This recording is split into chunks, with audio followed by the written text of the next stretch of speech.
देश की ताकत मेरी फौज हो, वह बॉर्डर की रक्षा सुरक्षा बिल्कुल मजबूती होगी। उन फौजियों को सैल्यूट जो देश की रक्षा में दिन रात एक करते हुए अपनी योगदान भारत माता जगत जननी की रक्षा के लिए तैनात है। आपको सैल्यूट सर, जय हिंद।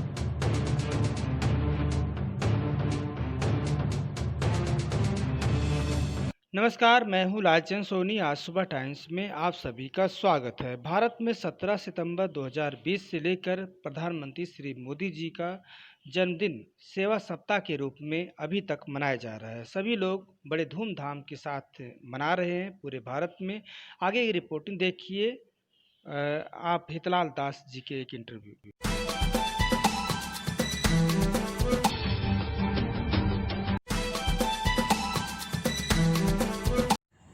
जी, आज सुबह टाइम्स में आपका स्वागत है सर। क्या बताना चाहते हैं आज जिस तरह से प्रधानमंत्री श्री मोदी जी का पूरे भारत में जो है हैप्पी बर्थडे जन्मदिन मनाया जा रहा है, इसे सेवा सप्ताह क्या कहना चाहते हैं सर?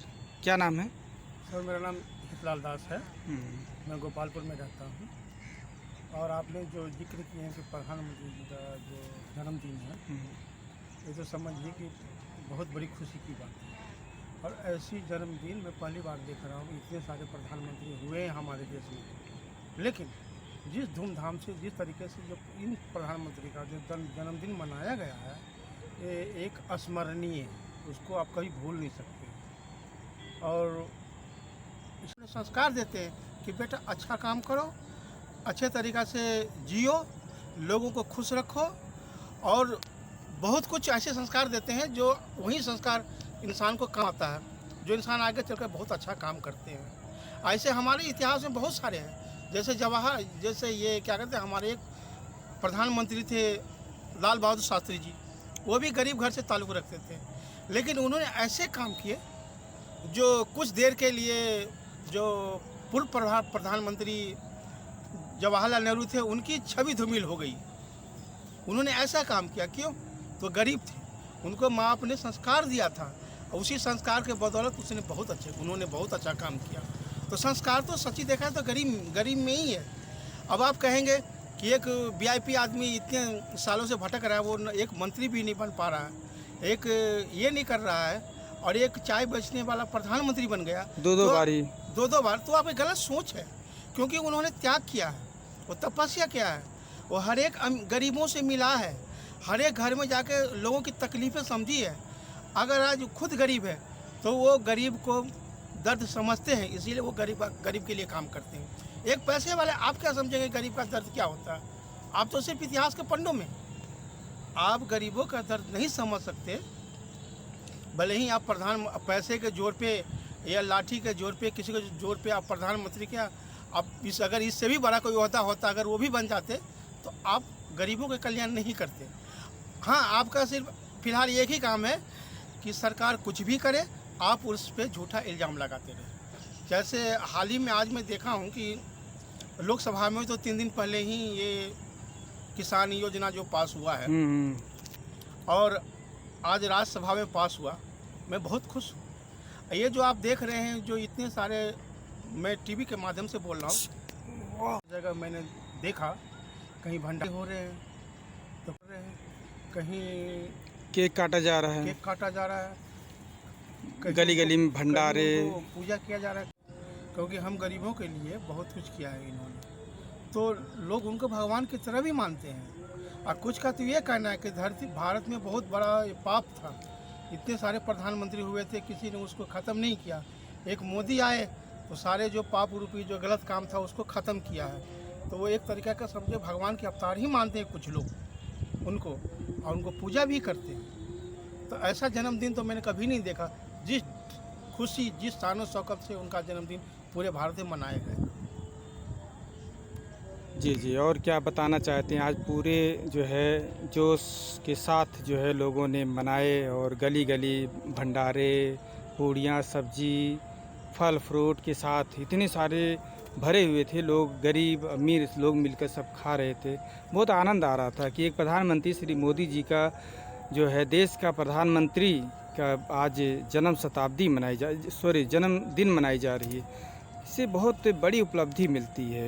एक गरीब, जिस तरह से देखा जाता है प्रधानमंत्री कहा जाता है चाय बेचने वाले मोदी जी, तो इस पे देखते हुए अब सबसे पहले अपने माता श्री से मिलते हैं प्रधानमंत्री श्री मोदी जी। जी, हर बर्थडे पर।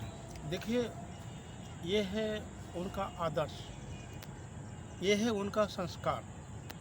आप कैसे कह सकते हैं कि जो गरीब आदमी होता है, जो चाय बेचने वाले होते हैं, जो झाड़ू लगाने वाले होते हैं, उनके अंदर उनके माँ संस्कार नहीं देते हैं? और जो चम्मच के थाली, चम्मच के सोने के चांदी के चम्मच लेकर पैदा होते हैं, क्या संस्कार उन्हीं के अंदर है? उनको तो भारतीय संस्कार का कोई ज्ञान ही नहीं होता है। क्यों शुरू से ही पैदा होते ही विदेश चले जाते हैं, उनको विदेश से पाला पोसा जाता है, उनको विदेशी ढंग से रखा जाए। भारत के संविधान उसको क्या पता? भारत की जो ये आदर्श है, जो संस्कार है, उसको कुछ नहीं पता है। वो सिर्फ तुक्का मारते हैं कि हम पैसे वाले। कुछ गरीबों का ये कहना है कि ये प्रधानमंत्री, तो इनका जानते ही कितनी खुशी की बात है। बिचौलियों से बचाना सरकार का काम था, उन्होंने वही किया है। लेकिन जो हमारे विपक्षी दल, कुछ विपक्षी राजनीति, ये कुछ क्या संपूर्ण विपक्षी दल है, इन विरोध के खिलाफ थे। क्यों? अब कांग्रेस कहते हैं, कांग्रेस क्यों खिलाफ थे? तो कांग्रेस तो यह समझा कि जो काम हमने नहीं किया वो ये कर लिया, हो सकता है अगला चुनाव में फिर से हार जाऊं। क्योंकि जो भी मैं उनके मन में है वो मोदी जी पूरा कर देते, प्रधानमंत्री पूरा कर देते। वो सोचते हैं और ये पूरा कर देते हैं, तो उनको डर है कि कहीं अगला चुनाव में फिर से मेरी दोबारा शिकस्त न हो जाए। जी। दूसरी बात, ये जो आप किसान विरोधी, जो किसान का जो विरोध करते हुए देख रहे हैं, उसमें आप किसी भी ऐसे किसान को नहीं देखे होंगे जो गरीब तबके का लोग। उसमें आप देखे होंगे वीआईपी किसान का, सर पे पगड़ी, मूछे, एकदम ताव से वो विरोध कर रहे हैं। दरअसल वो किसान नहीं है, वो गरीब जमींदार हैं। वो जमींदार है। वो गरीब को शोषण करने वाले ऐसे शख्स है जो उनको पता है कि अगर ये बिल पास हो गया तो हमारी पत्ता साफ हो जाएगी, लोग किसान की जीत हो जाएगी, और हम जो बीच में जो खाते थे वो सारे ख़त्म होंगे। तो किसान के बेस में ये सभी लोग प्रोटेस्ट कर रहे हैं, मतलब हड़ताल कर रहे हैं, स्ट्राइक कर रहे हैं। तो ये सब आप किसान नहीं उनको कहेंगे आप? उनको सच्ची बात है, उनके पूर्वजों ने खेती कभी नहीं की है।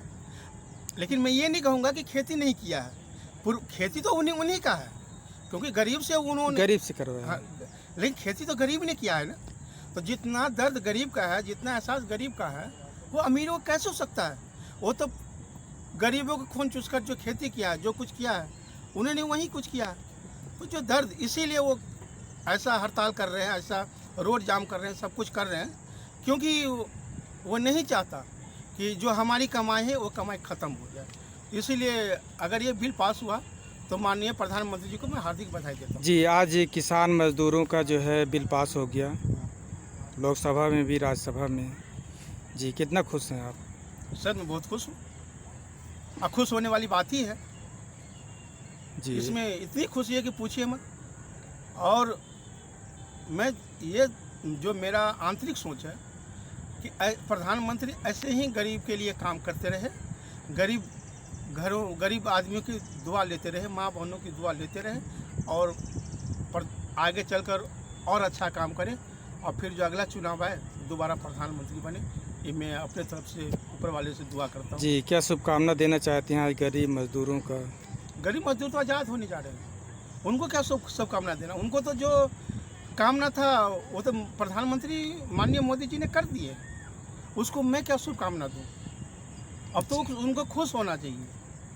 जी, चलते चलते आप जो है प्रधानमंत्री श्री मोदी जी का जिस तरह से 17 सितंबर को मनाया गया और 70 साल के हुए आज, तो इसे देखते हुए आप कितना बधाई के जो है देना चाहते हैं? सर, यही दुख की बात है कि वो 70 साल के हो गए। उनको सच्ची बात है, उनको अभी 35, 40 या 45 साल की होनी चाहिए थी, क्योंकि ऐसे महान नेता बार बार नहीं जन्म लेते हैं और बार बार धरती पे नहीं आते हैं। और वो महान नेता 70 साल के हो गए, भले ही लोग खुश हैं, लेकिन मैं तो दुखी हूँ कि वो 70 साल के हो गए।